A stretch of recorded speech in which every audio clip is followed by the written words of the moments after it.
بسم اللہ الرحمن الرحیم۔ السلام علیکم۔ کویت اردو نیوز کے ساتھ میں ہوں محمد عمر۔ آج کی اس ویڈیو میں کویت سے آج کی تازہ ترین نیوز اپڈیٹ شامل کرتے ہیں۔ خبر ہے کہ کویت میں عمارت کی پارکنگ بحال نہ ہونے پر سرٹیفکیٹ جاری نہیں کیا جائے گا۔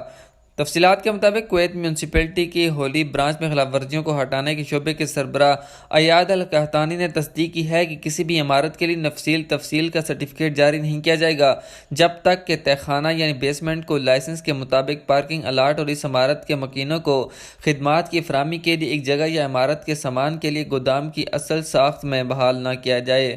القحطانی نے روزنامہ کو بتایا ہے کہ یہ طریقہ کار سرمایہ کاری کی رہائشی علاقوں میں عمارتوں کے مالکان کو اس بات کا پابند کرے گا کہ وہ اصل ڈھانچے کو بحال کریں اور میونسپلٹی کے متعلقہ محکموں کی طرف سے لائسنس یافتہ تہہ خانوں کو استعمال کریں، خاص طور پر چونکہ میونسپلٹی کے ڈائریکٹر جنرل انجینئر احمد المنفوئی نے قانون کی پاسداری نہ کرنے والوں کے خلاف قانونی اقدامات کرنے کی اہمیت پر زور دیا ہے۔ اس کے علاوہ ذرائع نے تصدیق کی ہے کہ معائنہ ٹیمیں بعد میں ہونے والے انکشاف کے ذریعے اپنے فرائض سر انجام دیتی ہیں، کیونکہ رپورٹس اور وارننگ جاری کرنا کافی نہیں ہے جبکہ عمل کو مکمل کرنے کے لیے فالو اپ بھی ضروری ہے۔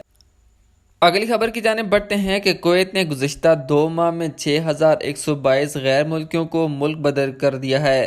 تفصیلات کے مطابق Kuwait general directorate of residency affair investigation نے ایک ہفتے کے اندر رہائش اور کام کے قانون کی خلاف ورزی کرنے والے 45 افراد کو پکڑا اور اگست اور ستمبر کے مہینوں کے دوران مختلف کمیتوں کے 6112 افراد کو ملک بدر کیا ہے۔